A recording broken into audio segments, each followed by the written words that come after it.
आणि बुलेटिनच्या सुरुवातीलाच एक महत्त्वाची बातमी येते धाराशिवमधून।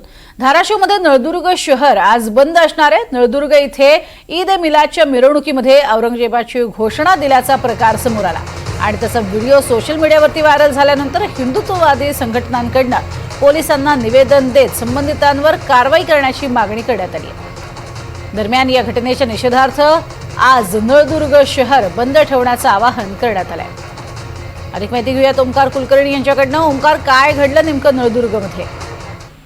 प्रज्ञा, जर पाहिलं तर धाराशिव जिल्ह्यातील नळदुर्ग शहरामध्ये ईद ए मिलाद मिरवणूक काढण्यात आली होती आणि या मिरवणुकीमध्ये काही तरुणांनी औरंगजेबाच्या नावानं घोषणा दिल्या होत्या। त्यानंतर या संबंधित एक सोशल मीडियामध्ये जोरदार व्हायरल झालेला पाहायला मिळालेला होता।